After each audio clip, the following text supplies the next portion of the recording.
Hundreds of diplomatic spaceships take off from Earth and head into space. When they reach their destination, they're met by hundreds of alien ships. This is humanity's first contact with an extraterrestrial civilization.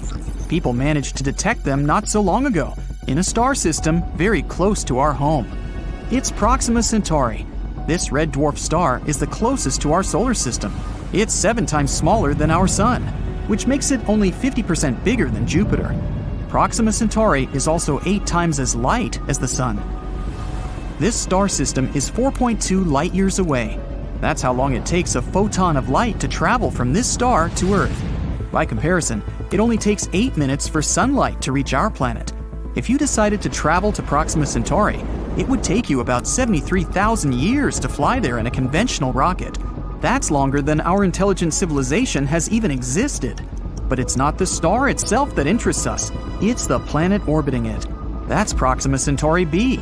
It's 17% bigger than Earth and about 10% heavier. It orbits its star at a distance of 4.5 million miles. By comparison, Earth is 93 million miles away from the Sun. That's 20 times farther. But the host star, Proxima Centauri, is a red dwarf. It doesn't emit as much light and heat as our Sun. So the planet Proxima Centauri B is right in the habitable zone of the star. It's located at such a perfect distance from its mother star that the planet neither gets too hot nor turns into a block of ice. In other words, the temperature there makes it possible for water to exist in its liquid state. This means that Proxima Centauri B could host life. But further observations of the planet make it doubtful. The host star is very unstable. Its brightness changes too frequently. In 2017, astronomers witnessed a catastrophic flash. The star increased its brightness by 1,000 times for 10 seconds. Before that, there was another weaker flash. The planet received an enormous amount of radiation. If there had been life there, that flare would have wiped it out completely. Overall, Proxima Centauri B receives about 400 times more X-rays than Earth. Complex living organisms cannot live under such conditions. Scientists say that even if there was an atmosphere and an ocean on Proxima Centauri B, this constant radiation would simply blow them off the planet. Proxima Centauri B is so close to its host star that it's gravitationally locked to it. This means that the planet is always turned to the star with only one side, just like the moon is turned toward Earth. That means that only one side of the planet receives this awful amount of radiation, and some experts speculate that an intelligent civilization might live on the night side of the planet. And it could be this civilization that sent us the strange signal that astronomers caught in 2019. Scientists described it as, quote, a bright long-duration optical flare, accompanied by a series of intense coherent radio bursts. This radio signal was observed for 30 days by one of the radio telescopes on Earth. Scientists thought the signal was artificial and could have been sent by an extraterrestrial civilization. Presumably, the signal came from Proxima Centauri B, or one of the moons that might be in that star system. But further observations failed to detect the signal. Now, the main theory claims that this radio signal is just some kind of interference from some technology on Earth. But what if it was really sent by a civilization living on the dark side of Proxima Centauri B? Well, we may soon find out for sure. People are launching a brand new telescope into space. It's the James Webb Space Telescope. It's scheduled to be launched at the end of 2021. A booster rocket will take off from Earth and reach orbit. Then, it'll deliver the telescope to a specific point between our planet and the Sun, where their gravitational forces are roughly equal. Plus, there's no light pollution in space, unlike on Earth's surface. There are also no clouds or other weather conditions that might interfere with the telescope. The James Webb Space Telescope will replace the Hubble telescope, which has been operating in space since 1990. The new telescope costs $9.8 billion. And here's why. It'll use a mirror as wide as a boxing ring. This will allow the telescope to see very far into space. So far, in fact, that the light from some events happening there won't have reached Earth yet. This means we will literally be able to look back in time. The James Webb Space Telescope will see the universe almost immediately after the Big Bang. We'll see how the first stars and galaxies were born, and how the universe turned into what we observe today. But also, This telescope can be used to examine Proxima Centauri B. Astronomers will be looking for artificial light there, like the LED lights we have on Earth. If Proxima Centauri B really hosts life on its night side, then the locals must have learned to transfer heat and light from the day side of the planet, and they would have to use artificial light to support life on their side. The James Webb Space Telescope is powerful enough to distinguish the light waves emitted by the star from those that might be created by someone on the dark side of the planet.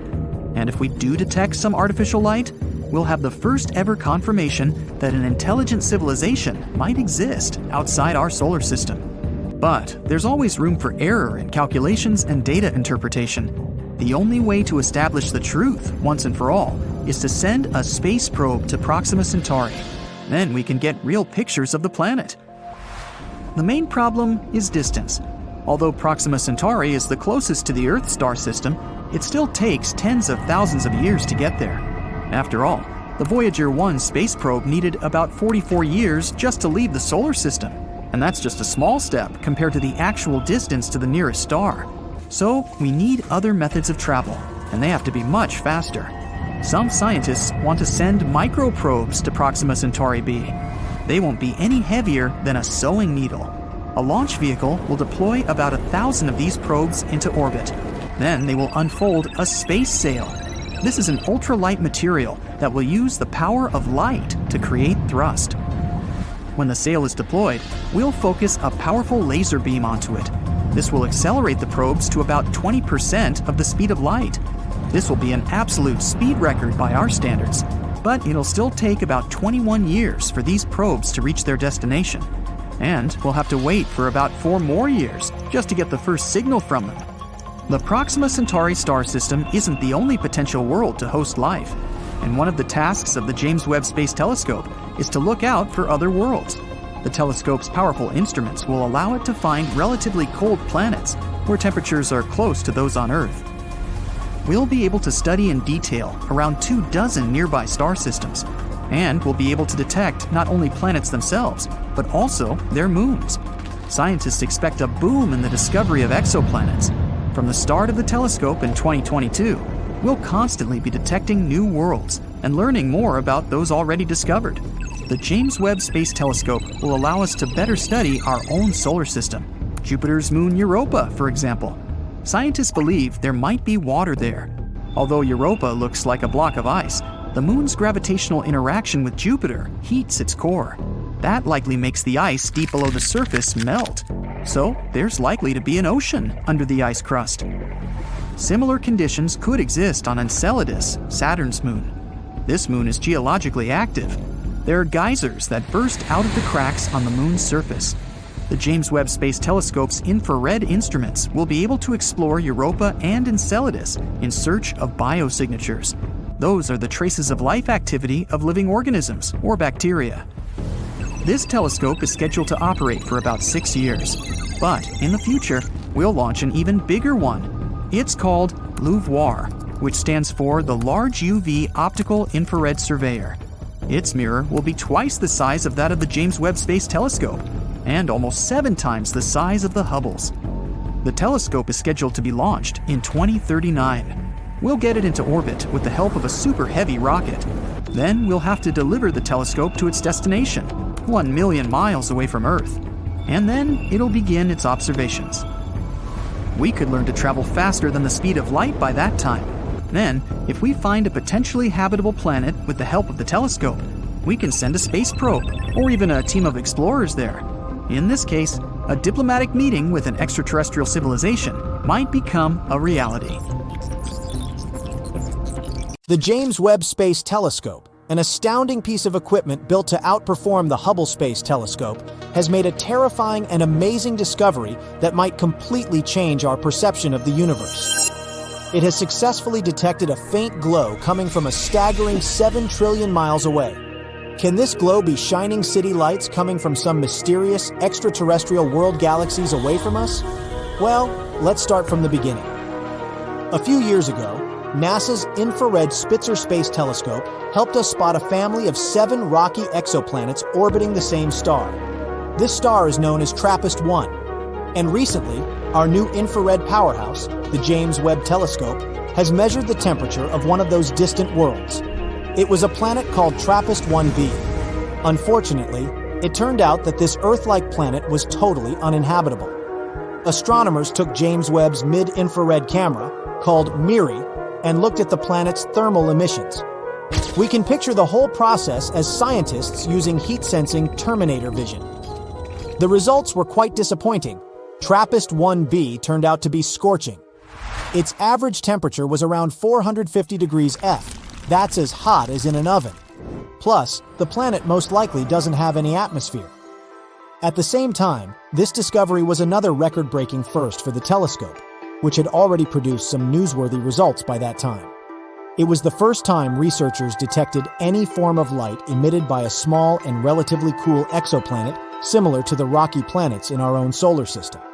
No previous telescope had enough sensitivity to measure such dim, mid-infrared light. When 7 TRAPPIST-1 exoplanets were first discovered, the astronomical community was ecstatic. That's because all those faraway worlds were about the size of our home planet and located in their star's habitable zone. It's the region that is just the right distance away from a star for liquid water to exist on a planet's surface. Thus, the planetary system became the best place to look for rocky planets with an atmosphere. But don't get too excited yet. These planets aren't likely to become new worlds for humans to explore, mostly because the TRAPPIST-1 planets are totally out of our reach at the moment. They're just too far away, at a whopping 235 trillion miles away. Their star is also much smaller and redder than our Sun. It's classified as an M-dwarf star. In our home Milky Way galaxy, there are twice as many of such stars as there are stars like the Sun, and they're also twice as likely to have rocky planets orbiting them. It's probably not surprising that astronomers are very interested in such stars. They're the main targets for seeking potentially habitable planets, and it's also way easier and more convenient to observe rocky planets around such smaller stars. But there's a catch. M-dwarfs are more active than our Sun. They frequently flare and spew high-energy rays which are likely to be extremely damaging to planets' atmospheres and any forms of extraterrestrial life. When researchers examined TRAPPIST-1b before, their observations weren't sensitive enough to determine whether this world had an atmosphere, or if it was just a barren rock.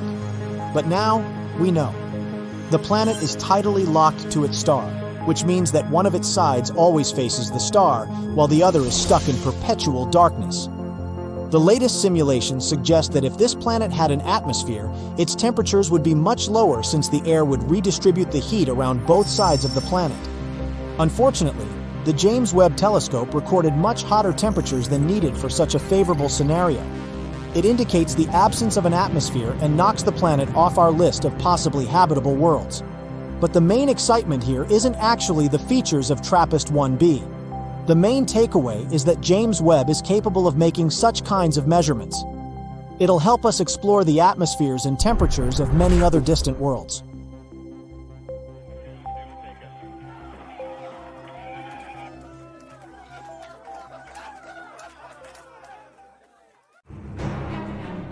It's dark and incredibly cold.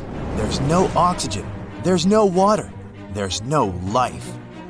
But the James Webb Space Telescope doesn't seem bothered by all this. Its main goal is to find the very first galaxies that formed billions of years ago in the early universe and observe the stars making up distant planetary systems. Its mission is to... But wait, what is that? The James Webb Space Telescope has discovered something absolutely amazing. A star-planet hybrid with very strange clouds. This bizarre world called VHS 1256b is actually a brown dwarf. Those are bigger than planets, but too small to classify as stars. They emit some light of their own and are quite hot, but their mass is simply not enough to fuse hydrogen into helium, like full-fledged stars do. Space bodies of this kind aren't actually brown. They occur in a wide variety of colors, but those are mostly invisible to the human eye. What we can see is the light they emit, and to us it appears to be dark orange or magenta. The brown dwarf we're talking about is almost 20 times the size of Jupiter. it orbits two red dwarf stars. And to complete one orbit, the brown dwarf needs 17,000 years. In fact, astronomers found out about this unusual exoplanet in 2016. But at that time, they didn't classify it as a brown dwarf, and thus couldn't explain its puzzling reddish glow. Now, thanks to the James Webb Telescope, they know the space object's origin. Anyway, back to those clouds. As you know, clouds on Earth are made of water vapor, but those on the brown dwarf are different. They seem to be made of sand. It looks like good old sand from Earth, but it's actually not. The clouds are made of tiny particles of silicate. Scientists have been putting forward theories about the existence of such sand clouds on exoplanets for quite some time. But the discovery the James Webb Space Telescope made is the first real proof. The silicate particles on the sandy dwarf are most likely quartz or some other mineral. In size, they're less than a micron, and 1 micron is 1/25th of a thousandth of an inch. In other words, they look like particles in smog. The exoplanet seems to have an atmosphere which contains some water, methane, and other substances and minerals. Interestingly, this atmosphere isn't still. It's constantly undergoing extreme changes. Another cool thing about it, scientists have detected carbon dioxide. And this is only the second confirmed discovery of this gas on a planet outside the solar system. By the way, the James Webb Space Telescope, with the help of which astronomers discovered our sandy brown dwarf, is an absolutely stunning piece of equipment. Around 100 times more powerful than Hubble. Even though the telescope itself is 3 stories high and its size equals that of a tennis court, its mirrors are the lightest large telescope mirrors of all time. When all the 18 mirrors of the telescope were completed during the manufacturing process, their mass was reduced by 92% in comparison to the initial discs. Each mirror weighed a mere 44 pounds. The telescope's mirrors seem to be gold, but in reality, they're made of beryllium, steel gray, lightweight, and brittle metal. There is indeed a gold coating on each mirror, but they can't be produced entirely out of gold since this material tends to expand and contract even with small temperature changes. That's why the total amount of gold in the James Webb Space Telescope is less than 2 ounces. James Webb's telescope side is cooling itself down, and its temperature doesn't rise higher than -370 degrees Fahrenheit. That's cool enough to make liquid nitrogen. A truly enormous 5-layered sunshield stretches around the telescope and reflects away as much sunlight as possible, letting the telescope stay cool. The telescope was launched near the equator because Earth spins a bit faster there, and this gave the rocket some extra push. The telescope orbits the Sun more than 1 million miles away from Earth, and when it runs out of fuel, it'll keep orbiting the Sun indefinitely. On the other hand, even though the telescope wasn't actually designed to be serviced or upgraded, it might potentially be refueled with the help of robots. This would extend its life. Anyway, if you think that our newly founded brown dwarf is the only bizarre exoplanet out there, let me show you some other breathtaking worlds. There is an exoplanet that is really something else. Just look at its awesome magenta color. You can find it in the Virgo constellation. The planet is called Gliese 504b. It orbits very far from its parent star, 9 times the distance between the Sun and Jupiter. The planet formed relatively recently and is still glowing with heat. That's why its surface looks pinkish. One of the oldest exoplanets we know about is about 12.7 billion years old. It's almost 3 times as old as Earth. This also means that the so-called Genesis planet formed only about 1 billion years after the Big Bang. The planet is so old that its two parent stars have had enough time to evolve into a white star and a pulsar, making almost 100 revolutions per second. I bet sunrises on this planet must look awesome. Just 20 light-years away from the Sun, which isn't such a great distance when we talk about space, a bizarre rogue planet is roaming the Milky Way galaxy. But even though this planet doesn't orbit any star, it still has an incredibly powerful magnetic field. It's 4 million times stronger than Earth's.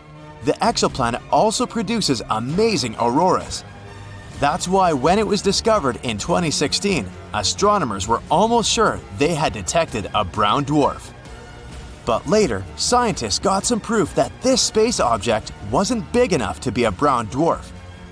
The planet sure is a mammoth among its peers. It's 1.2 times as wide as the largest planet in the solar system, Jupiter, and more than 12 times as heavy.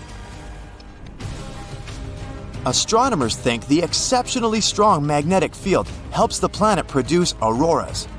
But the most curious thing is that they're generated in a different way than auroras on Earth. It might be because the exoplanet's moon helps the planet create mesmerizing light shows. The next exoplanet isn't like any other. It's often called Super Saturn or Saturn on steroids. That's because J1407b has a colossal system of rings. They're 640 times as large as those our Saturn has. This bizarre world is the only planet we know about that has rings similar to Saturn's. If you move this giant to our solar system and used it to replace Saturn, its rings would look many times larger than a full moon. An exoplanet called WASP-12b munches on the light coming from its star. It's one of the darkest worlds people know about. All because its day side consumes light rather than reflects it back into space. The egg-shaped planet is giant, twice the size of Jupiter, and it traps more than 94% of the light that reaches its atmosphere. It might be the main reason for the temperatures on the surface of the planet that can rise up to 4,600 degrees Fahrenheit. The night side of the planet isn't as hot as its day side, a mere 2,200 degrees Fahrenheit. The difference in temperature makes water vapor and clouds gather above the surface of the planet. And from time to time, swirls of material from the planet's superheated atmosphere spills onto its star. What of you? Discovered in 2017, KELT 9b is one of the hottest exoplanets we know of. The temperatures there can reach 7,800 degrees Fahrenheit. For comparison, the temperatures at the surface of the Sun reach 10,000 degrees Fahrenheit. The planet is probably so insanely hot because it orbits extremely close to its star, KELT 9, which is way hotter and bigger than our Sun. Experts believe that the giant star might one day evaporate the entire planet. The Hubble Space Telescope was put into a low Earth orbit in 1990. If you think about it, it's had over 30 years of experience looking at various space objects. It was named after astronomer Edwin Hubble and was built by NASA. It is also part of a group of devices called NASA's Great Observatories, along with the Compton Gamma Ray Observatory, the Chandra X-ray Observatory, and the Spitzer Space Telescope. The Hubble Space Telescope was built to explore the universe and answer some of its biggest questions, such as how galaxies form and evolve, and how the universe itself has changed over time. The telescope has made many important discoveries, including providing evidence of the existence of dark matter and helping to determine the rate of expansion of the universe. One of the most famous images taken by the Hubble Space Telescope is the Pillars of Creation. It's a photo of a region of the Eagle Nebula, where new stars are born. The photo, which was taken in 1995, shows massive pillars of gas and dust towering above the nebula. It has become one of the most iconic images of the universe. The Hubble Space Telescope continues to operate and make important scientific discoveries, despite some initial technical difficulties. In 1993, a problem with the telescope's main mirror was discovered, which affected its ability to focus light properly. A repair mission was sent to the telescope in 1994 to fix the problem, and since then, the telescope has continued to work perfectly. One of the more interesting discoveries made by this amazing telescope is actually pretty recent. A report based on the data from the Hubble Space Telescope shows that there is a faint glow in space around the solar system that cannot be explained by anything we know to exist. Because they have yet to figure out the source, astronomers call this mysterious glow ghost light. We don't know that this light is not coming from the stars or galaxies near the solar system, nor is it coming from dust on the solar system's plane. The researchers aren't sure what the source of the light is, but they think it might be tiny particles of dust and ice left by comets. But it's only a theory that has not yet been confirmed. When we study the universe, we often find bright things like planets, stars, and galaxies. But from time to time, we discover some light coming from places where we didn't expect to see it, like from between planets. This light may be coming from deep within our solar system, and it may be a new phenomenon that hasn't been studied before. In other words, there may be something at the center of our galaxy that produces a lot of light. Spacecraft Voyager 1 also captured images showing a lot of light coming from the edge of our solar system. How come we haven't noticed this until now?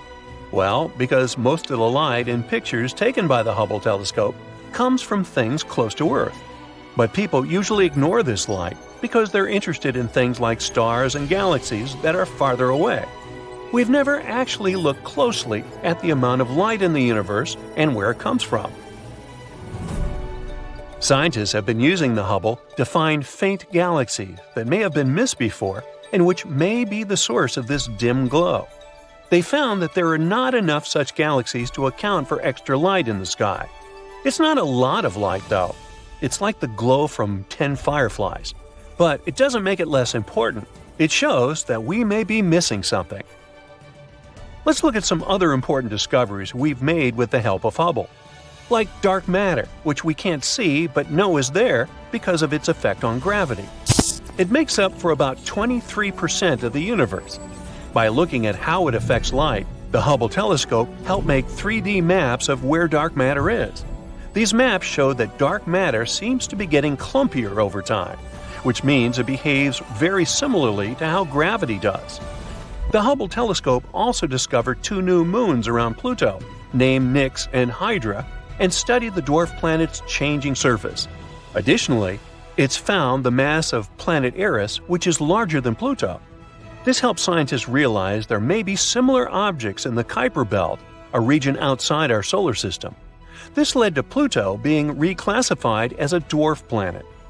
Further observations of these distant objects could help us understand the evolution of our solar system. Gamma-ray bursts are the most powerful explosions in the universe, and for a long time, no one knew where they had been coming from. Hubble helped us find out that these bursts happen in galaxies, producing a lot of stars and having few heavy elements. This suggests that gamma-ray bursts happen when big stars collapse into black holes. These galaxies have lots of big stars that fall apart quickly, and the stars there don't have much heavy stuff, so they can turn into black holes. In 1994, the Shoemaker-Levy 9 comet collided with Jupiter. Hubble captured the whole event in detail, like a resourceful journalist. The impact broke the comet into a lot of small pieces, which resulted in 21 other visible collisions. The largest impact created a fireball and a dark spot on Jupiter's surface. Hubble's observations not only sparked public interest in cosmic impacts, but also provided new insights into Jupiter's atmosphere. To move forward with our list of discoveries made by the Hubble telescope, we also need to talk about black holes. There are points in space where gravity has so much force that even light cannot escape it. The gravity becomes so strong that matter gets squeezed into a very small space. We know that this can happen when a star, like the Sun, nears the end of its life. At the beginning of its life, a star's hydrogen ignites in its dense hot core. Because of gravity, it tries to draw its own mass into a tiny point.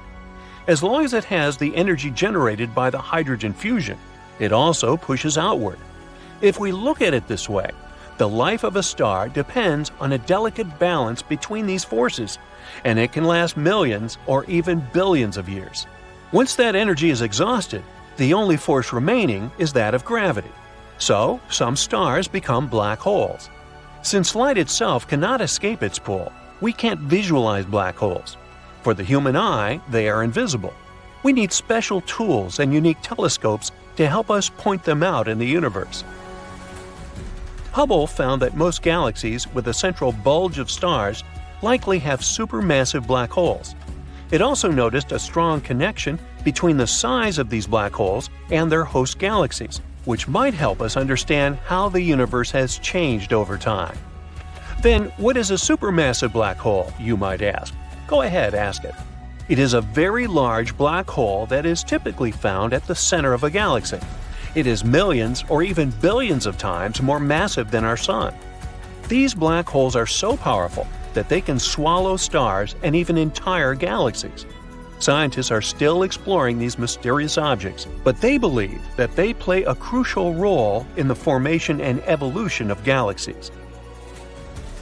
Now, before Hubble, we really didn't know how old the universe was. It often led to weird paradoxes, like the one where stars discovered by astronomers were older than the universe itself. But by figuring out the approximate rate at which the universe is expanding, Hubble helped us narrow down its age, which is about 13.75 billion years. Trying to figure out the exact age of the universe is an important question. That's because most astronomers think that the universe has not existed forever, but appeared in one really hot and dense fireball called the Big Bang. I wasn't around then. The universe is a big, mysterious, and ever-changing place. But just like we have baby photos that show how we looked when we were little, scientists also have a baby picture of the universe. Only they were able to look 14 billion years into the past. How is it possible? Well, let's figure it out. Imagine winning the Oscars of science for a picture that shows the entire universe when it was just a baby. Scientists achieved this fantastic feat using NASA's Wilkinson Microwave Anisotropy Probe. To take this picture, they built a super cool satellite, launched it into space, and collected massive amounts of data about the universe.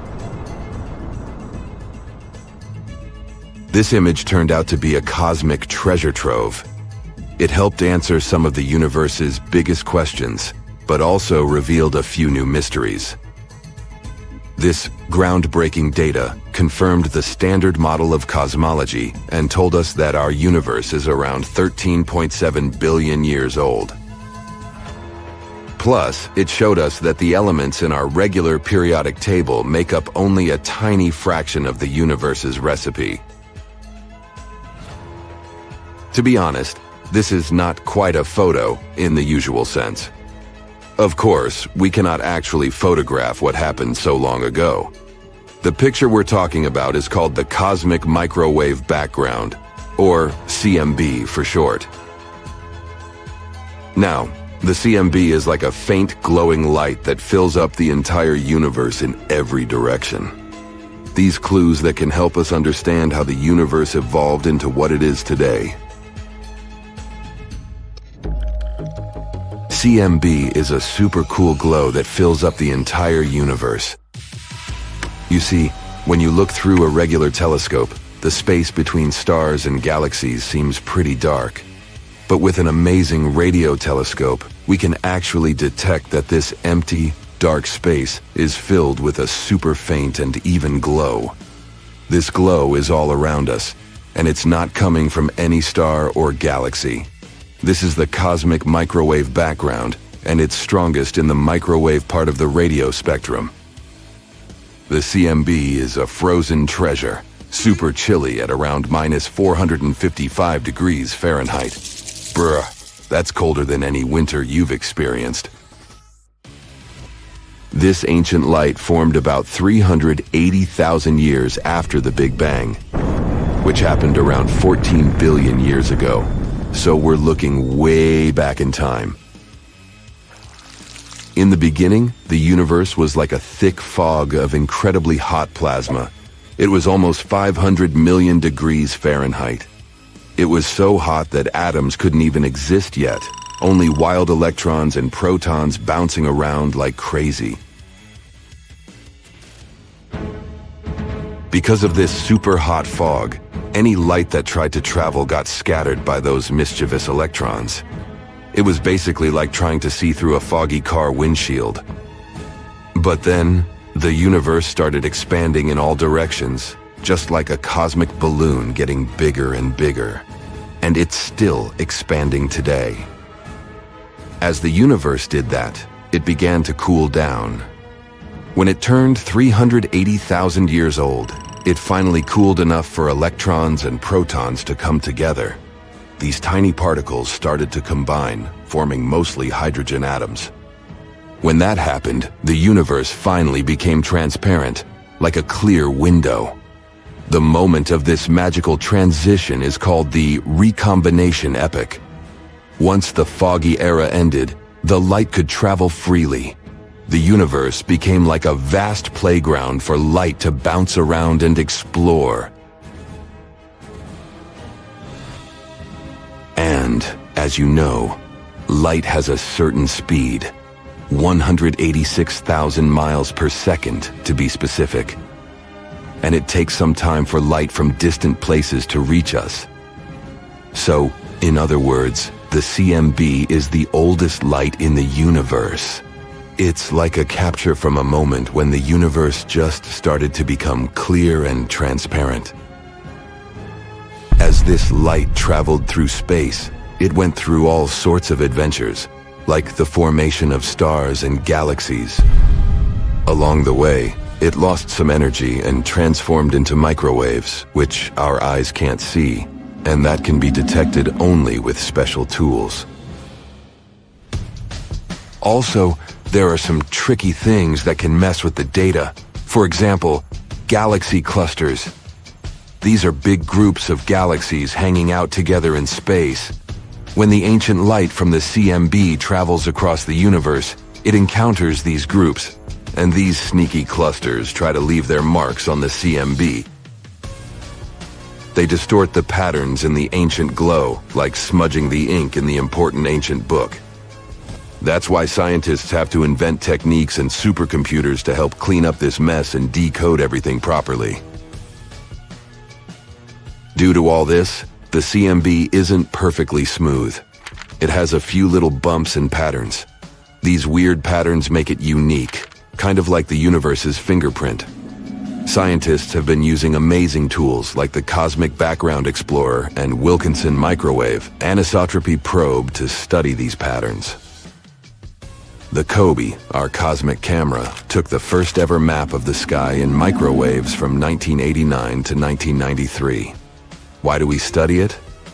Well, because the CMB can help us learn so much about the early universe. Stuff like how it expanded, how much normal matter and mysterious dark matter it had, and even the overall shape of the universe, and much more. We're basically playing detective with the cosmos, trying to decode the mysteries of our world by little clues and prints. What are the results? Well, awesome tools like the Wilkinson Microwave Anisotropy Probe helped us to learn more incredible facts. For example, we found out that we can actually only see 5% of the universe. Imagine the universe as a cosmic pie. Scientists learned that 68% of it is made up of something called dark energy, and 27% is dark matter.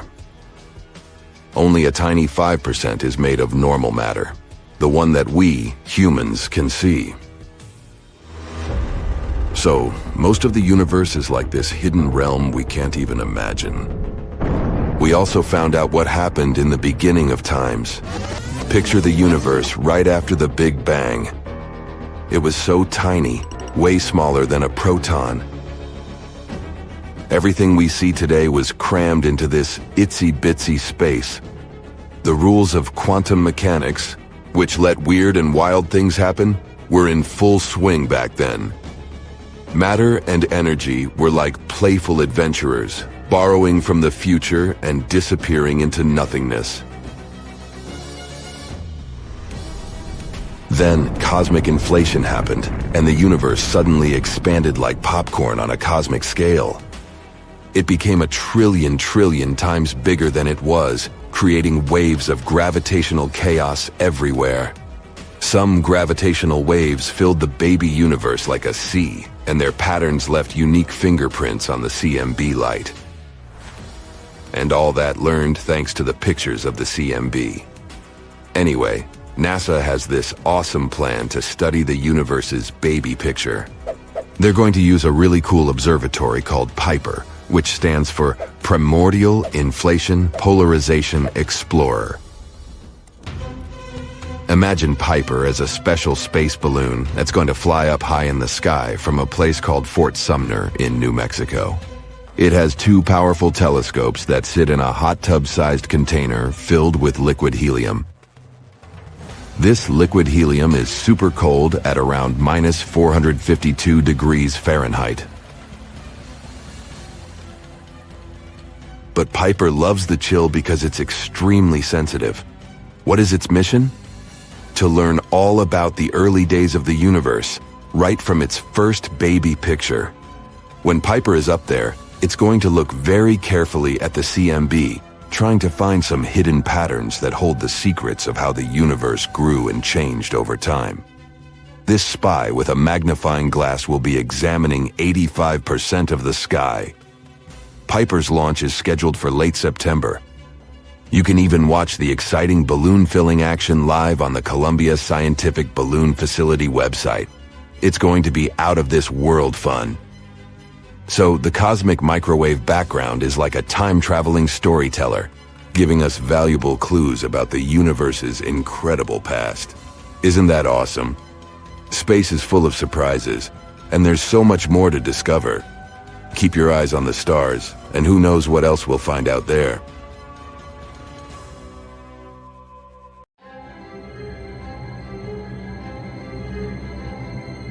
To see one of the most significant astronomical events of all time, we go to South America. In the Atacama Desert, Chile, we find the most advanced technology for space observation. Here, the Royal Astronomical Community members watched for 6 months as a black hole simply absorbed a massive star. By the way, these are the same scientists who proved that in the center of our Milky Way galaxy is a supermassive black hole, and even took a photo of it. For the first time in history, this incredible event happened very close to Earth. Well, the distance of 215 million light-years is considered quite close in astronomy terms anyway. Light from this event reached our planet in September of 2019, and even the most experienced scientists dropped their jaws in surprise. Imagine a star the size of our Sun, about 860,000 miles wide. Such stars have enough weight to create a strong gravitational field holding many planets in their orbit. And now, let's place a giant black hole next to it. The hole is absolutely black, shaped like a disk, and weighs 1 billion times more than this star. The force of its gravitational field is incredible. Nothing can leave its gravity force. Objects that can move at the speed of light will still fall into this black abyss. Even light itself cannot escape its boundaries. As soon as a star enters the gravitational field of a black hole, it has no chance. At first, it tries to resist the pull of the black hole.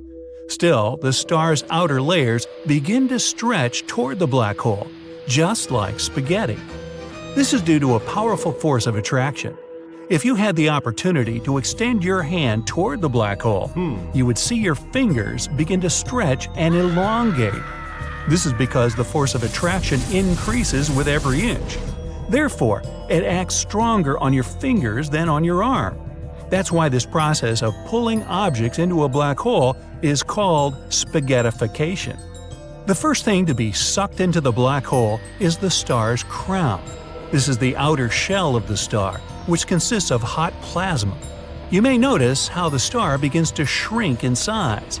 This is because that plasma makes up most of the visible sun. When this hot plasma spaghetti reaches the black hole, it may appear to remain on the disk's edge and continue to orbit the black hole. But in fact, there is no turning back anymore. The star's particles have already hit the event horizon of the dark abyss. The gravitational field of a black hole bends light around its edges, so the event horizon looks a bit like a croissant for the observer. Boy, lots of food metaphors here. I'm getting hungry. You may also notice a kind of chaos in this ring, as if some light particles are moving in one direction and others in another. This happens because of a mirror effect. But you can be sure that whatever reaches the event horizon will, sooner or later, be pulled into the singularity, or the black pearl of the black hole. Another illusion you spot is the star particles in the event horizon moving slower. The truth is that supermassive objects like a black hole curve space-time around them, and the more massive the object, the slower time flows near it. If you hang one watch beside a black hole and another on a wall in your bedroom, you will see that the second hand in the first watch barely moves, while a whole day passes on Earth. As observers, it seems to us that the particles of light have slowed their movement, but in fact, they may have already been absorbed by the black hole ages ago. Now, massive streams of red-hot plasma splash into space, just like spaghetti sauce. When a black hole has absorbed star material, it emits powerful rays of energy at a rate of about 6,200 miles per second. This release of energy is accompanied by an intense flash. It's thanks to this flash that scientists can even detect this process in the first place. This phenomenon can be observed when a supernova explodes. When nothing remains of the star's body, we can still see stardust and other particles in the black hole's event horizon. Kinda like the Parmesan cheese sprinkled on the spaghetti. Hey, stop me if I'm taking this too far.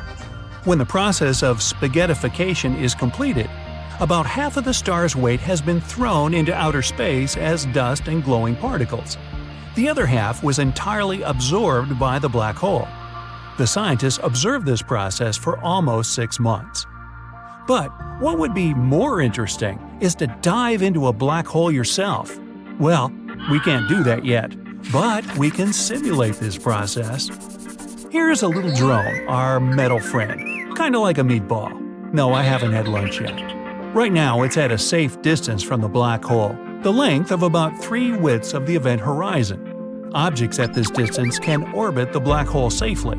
A little closer, and it'll be swallowed up by a dark infinity. So, our destroyed star could have safely existed at this distance. Moreover, planets can live at this distance. And if there is a suitable source of light and heat somewhere nearby, life can exist on these planets too. But our goal is the singularity, and we guide the the drone, closer to the event horizon. After a few minutes, the force of attraction begins to strengthen, and the drone starts to stretch like spaghetti. When it begins spinning around the black disk, it means it has reached the event horizon and has started its descent into the black abyss. Now let's look at everything from the drone's perspective. All the light from the stars that it sees becomes blue. This is called gravitational blue shift. As it falls into the black hole, its gravitational field pulls the photons of light down, giving them energy. Their wavelengths grow shorter, so the red photons change into blue. The drone continues to fall and is already completely hidden from our eyes. And all that the robot sees is a bright, thin blue beam. Now it's in complete darkness. There's absolutely nothing here, not even time. Here, time goes so slowly that our entire solar system could grow old and cease to exist during a minute spent in a black hole. But our drone will live until its battery is empty. Hey, the drone sees a small bundle of light again, and it's getting closer and more prominent. Now the drone will experience the same fall, only in reverse.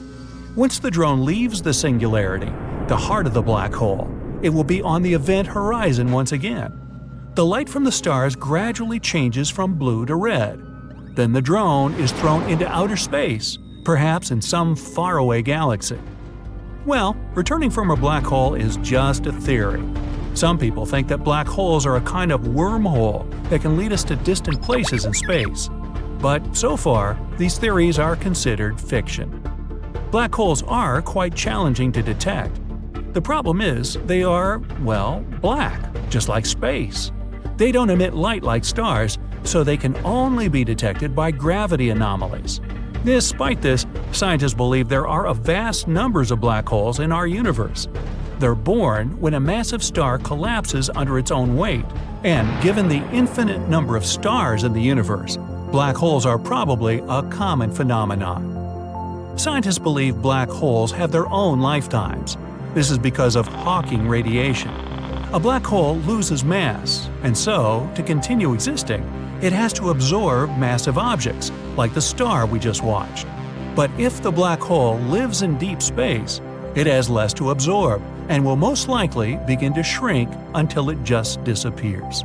Like this plate of spaghetti. It's been more than a year since the James Webb Telescope, which had taken over 20 years to complete, was launched. And for such a relatively short time, the ultra-modern and most powerful in history piece of equipment has already made plenty of discoveries. By observing the universe at infrared wavelength, James Webb lets us see things no other telescope has ever shown before. The primary goal of this incredible piece of equipment is to study the formation of galaxies and stars that appeared in the early universe. For example, look at the closest to us stellar nursery, a region of space where new stars get born. NASA has shared an image from James Webb that shows a small star-forming region. If you look at the picture attentively, you'll see jets bursting from infant stars. Around them, different colored clouds of cosmic dust are colliding with one another. The view is mesmerizing. The red dust consists of molecular hydrogen. You can also notice that some stars have something like shadows. Those hint at the creation of what will later become planets. At first sight, the image may seem chaotic, but astronomers claim that it's a relatively small and quiet stellar nursery in comparison to some others. Many young stars there are similar in size to our Sun, or a bit smaller. The photo itself was taken with the help of Webb's near-infrared camera, NIRCam. It's the observatory's primary camera that snaps images of the cosmos in 2 different infrared ranges. Another amazing discovery the Webb telescope has made is smoke molecules in a distant galaxy. It's the first time such molecules have been discovered so far away from our planet. The galaxy in question lies 12.3 billion light-years away from Earth. It most likely formed about 1.5 billion years after the Big Bang. Despite such a huge distance between the galaxy and our planet, scientists have managed to detect chemical compounds found in soot or smoke, and it's quite a big deal since it has pushed the record for detecting similar complex molecules back by around 1 billion years. This study has also confirmed the sheer power of the coolest piece of space equipment of all time. It managed to make this discovery despite the fact that the spectrometer needed for the measurements didn't perform to the fullest after having experienced a sudden and surprising degradation. The James Webb Telescope has also helped to boost our understanding of exoplanets. Those are planets orbiting stars other than our own Sun. At the beginning of 2023, the observatory spotted its first exoplanet, LHS 475b. It's located 41 light-years away from Earth and is approximately the same size as our planet. According to NASA, nowadays, James Webb is the only operating telescope capable of categorizing the atmosphere of Earth-sized exoplanets. The research team behind the discovery believes such results underline the precision of the telescope. They hope that it will help us locate many more rocky exoplanets that we might be able to colonize in the future. Even though, at first sight, it may seem that the universe is pretty empty, it's actually a very busy place. And Webb has all the necessary instruments to see all kinds of cosmic events happening out there. Just look at this image of WR-124. It's a star on the cusp of its explosive demise. In the image, the star is about to go supernova. It happens when a star runs out of its fuel and explodes at the end of its life cycle, releasing a giant cloud of space dust and hot gas into space. The star captured by the Webb telescope was at the Wolf-Rayet stage of its life. That's a period when a star is shedding its outer layers before going supernova. The next amazing thing discovered by James Webb is a star-planet hybrid with very strange clouds. This bizarre world, VHS 1256b, is actually a brown dwarf. Those are bigger than planets but too small to classify as stars. They emit some light of their own and are quite hot, but their mass is simply not enough to fuse hydrogen into helium like full-fledged stars do. Space bodies of this kind aren't actually brown. They occur in a wide variety of colors, but those are mostly invisible to the human eye. What we can see is the light they emit, and to us, it appears to be dark orange or magenta. The brown dwarf discovered by the Webb telescope is almost 20 times the size of Jupiter. It orbits 2 red dwarf stars, and to complete one orbit, it needs over 10,000 years. Astronomers first found out about this unusual exoplanet in 2016, but at that time, they didn't classify it as a brown dwarf, and, thus, couldn't explain its puzzling reddish glow. Now, thanks to the James Webb Telescope, they know the space object's origin. Anyway, back to those clouds. As you know, clouds on Earth are made of water vapor. But those on the brown dwarf are different. They seem to be made of sand. It looks like good old sand from Earth, but it's actually not. The clouds are made of tiny particles of silicate. Another recent discovery involves several large galaxies that scientists believe were born not long after the Big Bang. They aren't supposed to be there, and no one expected to find them. But the James Webb Space Telescope has spotted them. These galaxies, as massive as our home Milky Way, are full of mature red stars. Astronomers have analyzed the light coming from them and estimated their age 500 to 700 million years after the Big Bang. It means that they came into being when our universe was very young, almost a baby. But the most bizarre thing about these galaxies is their tremendous size and the age of the stars dwelling there. The data received by the telescope don't coincide with the existing ideas about what the universe looked like and how it evolved in its early years. It also doesn't match the earlier observations made by Hubble. And here, James Webb has captured a distant region of space in unprecedented detail. This section of space is known as Pandora's cluster. In the image, you can see 3 massive clusters of galaxies coming together and forming a megacluster. The combined mass of these clusters acts as a powerful gravitational lens. And thanks to this natural magnification effect, scientists can see other galaxies in the region. Astronomers claim that the most recent image of Pandora's cluster is stronger and deeper than they have ever seen. James Webb has also managed to spot thousands of young stars never seen before in the Tarantula Nebula. This space formation got its nickname because of the appearance of dusty filaments spotted in previous images. It's the biggest star-forming region in the local group, which includes the galaxies nearest to the Milky Way. The Webb telescope's images have helped to shed light on the composition of the Tarantula Nebula. The telescope has also detected protostars, infant stars in the process of gaining mass. Astronomers expect that these protostars will eventually form and shape the nebula further. Among other discoveries made by the James Webb Telescope, you can see the birth of 50 distant stars. Some of them power protoplanetary disks, which might later form solar systems light years away from our own. Here's one more image from James Webb. You can see a supermassive black hole that has a mass of 9 billion suns. It's so ginormous and ancient that scientists are struggling to explain its existence. Astronomers have also discovered a distant ring of dust, rock, and gas that contains a chemical called methylcation. It's known as a molecular building block of life, and it makes most of the organic material on our planet. James Webb helped researchers see powerful sandstorms on a planet 235 trillion miles away. Astronomers were happy to discover this treasure chest of countless tiny sand particles. Now look at this. Do you recognize this image? Those are the so-called pillars of creation. But this new view shows us just how star-speckled that dusty region actually is. You can compare the new photo with the one taken by Hubble in 2014. This is astonishing proof of scientific progress.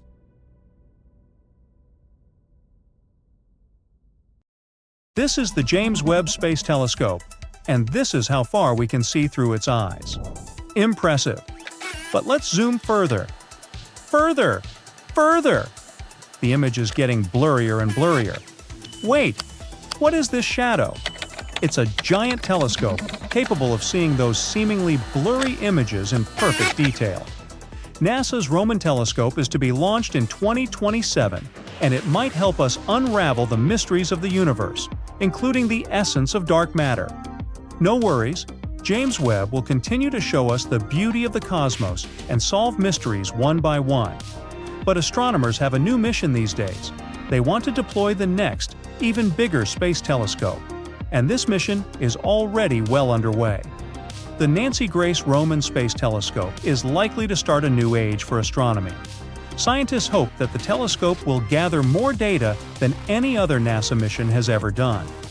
Hubble and Webb are incredibly good at zooming in to get a clear, detailed view of small parts of the sky. Meanwhile, Roman is going to provide us with a much wider field of view. It will be capable of creating infrared images 200 times larger than Hubble. At the same time, it will have a similarly high level of detail. But even though the new telescope will be able to produce perfect images, it's going to be used mainly for surveys. Let's say we need to look for the star population in a nearby galaxy. But it's a too large field of view for Hubble. If we use it, we'll have to stitch lots of different shots and create mosaics out of them. But with Roman, a picture of the entire galaxy can be taken in one single shot. Look at this recent mosaic of our neighbor, the Andromeda Galaxy. This image was put together using 400 individual images taken by Hubble. And Roman will paint the same ultra-vast picture with the same level of detail with just 2 images. It not only sounds cool, it also means an unprecedented amount of data collected. Once we have such a panoramic view of the universe, NASA and other space agencies will probably be able to answer some of the greatest questions that have been intriguing humanity for ages. One of the main goals is to test the theory of relativity suggested by Albert Einstein. It's been well tested on the scale of our solar system, but not so much on larger cosmological scales. According to this theory, visible matter is supposed to slow down the expansion of the universe. But the universe is expanding non-stop, and doing it faster and faster. So, astronomers attribute this ever-growing expansion speed to a mysterious component, dark energy. They believe that it makes up around 68% of the universe. Hopefully, Roman will provide us with data that will help us accurately measure the position and distance between us and millions of galaxies. Eventually, it might let us figure out the expansion rate of the universe in different areas. In the end, the results might tell us whether Einstein's theory of gravity needs modification. One more of Roman's main goals is to detect hundreds and thousands of new exoplanets within our home Milky Way galaxy. The telescope will be able to do it using the technique known as gravitational microlensing. You see, when 2 stars align with each other, the one positioned in front distorts and magnifies the light of the other star located behind. And if the star in the foreground has a planet, we can see how this planet affects the light of the star behind it. Roman will hopefully count billions of stars, providing us with a very good census of how many of these stars have exoplanets. The cutting-edge telescope will not only spot new exoplanets, it will also carry another crucial instrument called a coronagraph. It can image exoplanets that are close to their parent star. This is actually an extremely tricky technique since the starlight has to be suppressed. After all, it's much brighter than the objects you want to study. By those objects, I mean nearby planets. The chronograph on the Roman telescope will try to capture large Jupiter-like planets directly by conducting live corrections to improve the quality of images. If it proves to work properly, the telescope will make a great demonstration instrument, forming the baseline for the technology that will be used on future space observatories. Such observatories will be capable of directly capturing Earth-like planets in the habitable zone of their parent stars. But the Roman Space Telescope isn't the only project that can change the way we explore space. There are other concepts, like Nautilus. It's an idea of a revolutionary space telescope based on a novel technology: special optical elements. Such elements can potentially allow us to overcome the main limitations of space telescopes: non-scalable primary mirrors. The Nautilus technology can provide large but ultra-light telescope apertures, enabling the launch of a massive fleet of identical telescopes. They will have an impressive light collecting power, which will help Nautilus survey thousands of Earth-sized planets located in the habitable zone of their stars. As a result, we might find atmospheric signatures of life on those planets. Over the past 2 billion years, the atmosphere of our planet has changed dramatically. The abundance of free molecular oxygen and ozone, which are highly reactive gases, together with water vapor and methane, represent a unique atmospheric composition. The presence of these gases, biosignatures, in the atmosphere of our planet is a sign of life that can be detected from afar. We're speaking about galactic distances here, but to identify such fingerprints of atmospheric components in the light reflected by or transmitted through the atmospheres of Earth-like planets, we need very large telescopes. NASA's Kepler mission has discovered more than 4,000 planets. And still, no existing, or even planned, space telescope has a diameter that is large enough to search for life in exoplanets' atmospheres. Finding and interpreting observations of extraterrestrial life correctly is very difficult. But the Nautilus team hopes to build a telescope capable of studying thousands of Earth-like planets. Then, there's the European Space Agency's Euclid mission. It's designed to explore the composition and evolution of the dark universe. The mission was named after Greek mathematician Euclid, who lived in Alexandria around 300 years BCE. He founded the subject of geometry, and since the density of energy and matter is tightly linked to the geometry of the universe, the mission was named in his honor. This space telescope will create a great 3D map of the large-scale structure of the universe across space and time. It'll do it by observing billions of galaxies across more than a third of the sky. Euclid will try to figure out how the universe has expanded and how its structure is formed over the course of cosmic history. Hopefully, it will reveal more about the role of gravity and the very nature of dark matter and dark energy. As we already know, dark energy likely accelerates the expansion of the universe. As for dark matter, it controls the growth of cosmic structures.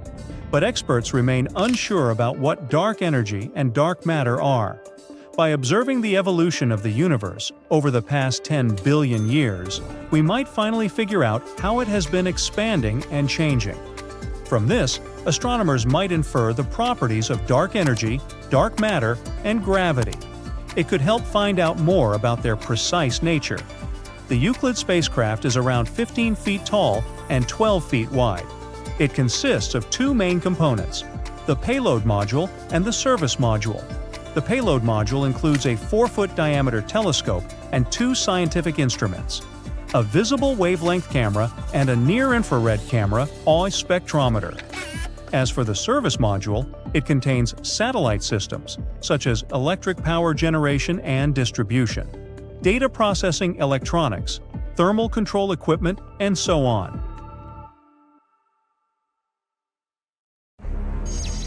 Weird, unusual sounds out of nowhere are spreading all over our galaxy, constantly repeating, and it's something we've never heard before. Scientists discovered it in 2020, and it was nothing like any of the other energy signatures they ever studied. Powerful and bright radio signals occurring from time to time, mysteriously disappearing within a day. It doesn't fit the profile of any space body we know. The signal is a bit irritating, and it disappears without a schedule. When scientists tried to match the signal with some other telescopes, it was gone. Low-mass stars sometimes flare up with radio energy, but not here, since they mostly have X-ray counterparts. Very dense collapsed stars, like pulsars and magnetars, are also not a choice. The closest solution they got is a mysterious class of objects we know as the Galactic Center Radio Source, GCRT. It's a radio source that brightens and rapidly glows. It decays near the center of our galaxy and could help us unravel the mysteries of the universe. If you had a flying car that could go up at a speed of 60 miles per hour, you'd only need 1 hour to get into space. The moon is a little bit farther, 250,000 miles, which is about 10 times the circumference of our planet. That means a moon trip would be like taking a tour around the globe and doing it 10 times straight, which would take less than 6 months. A trip to Pluto would take over 800 years.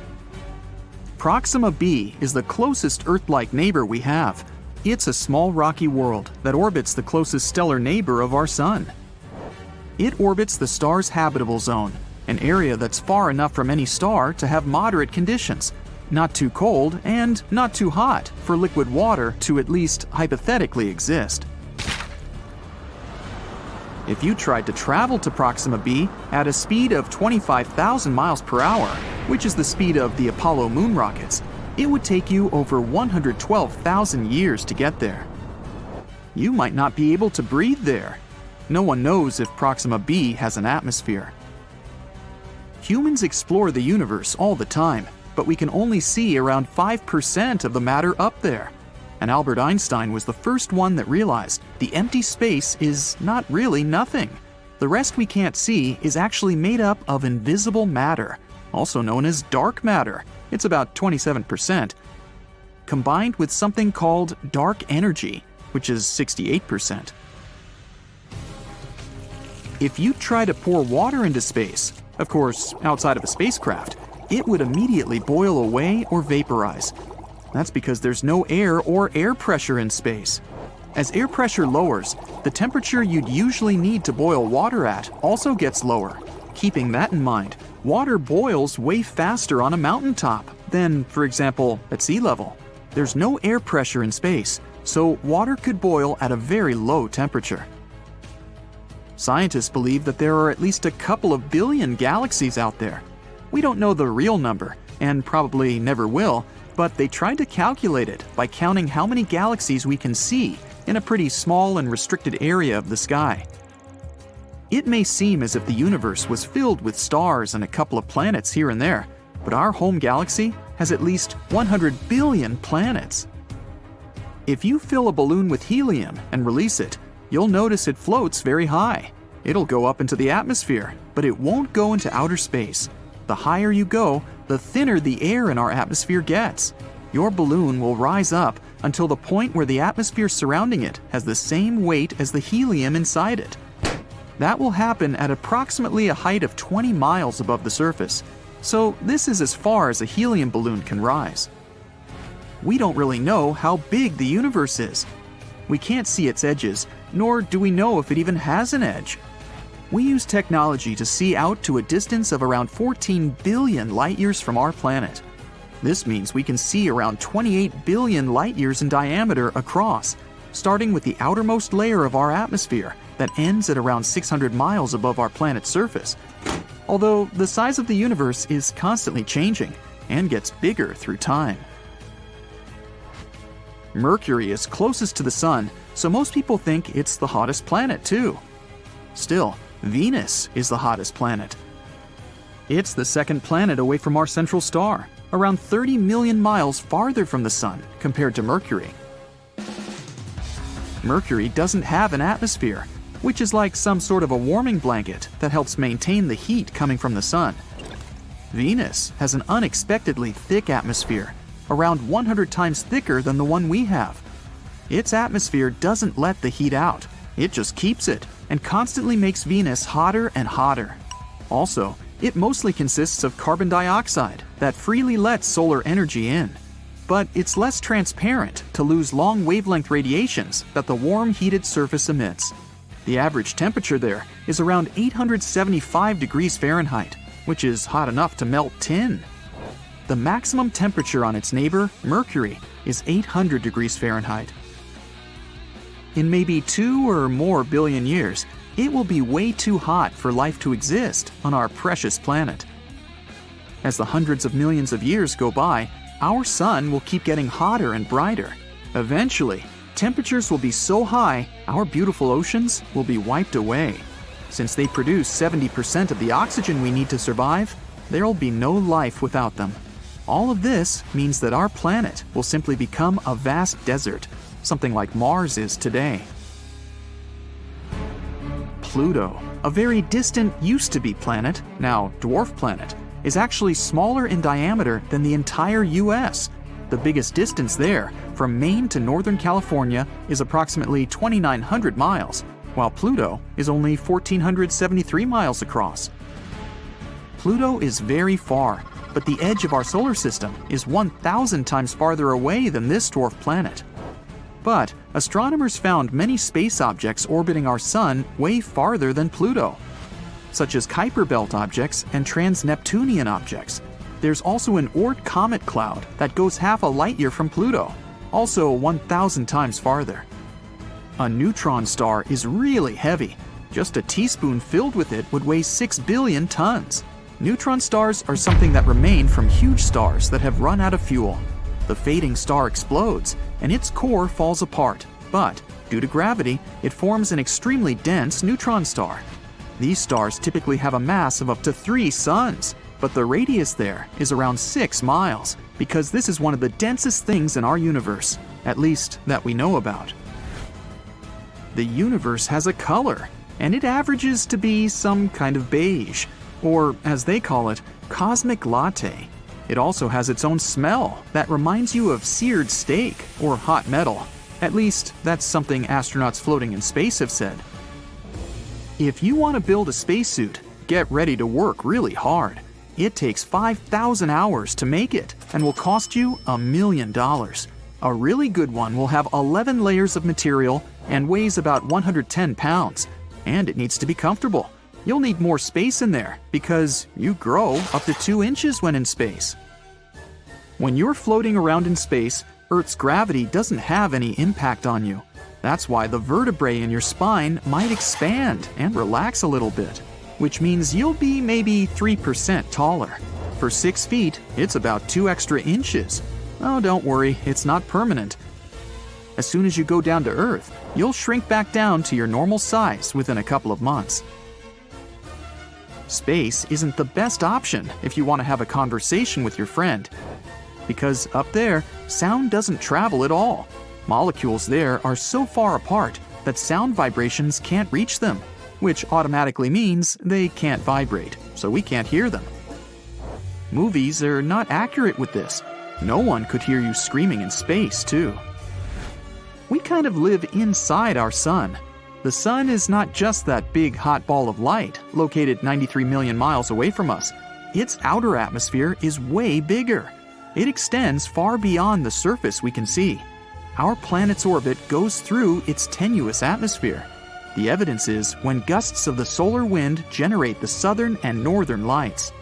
That means, in some way, we live inside the sun. Not just us, other planets too, including distant Neptune. The heliosphere, which is what we call the outer solar atmosphere, extends to about 10 billion miles.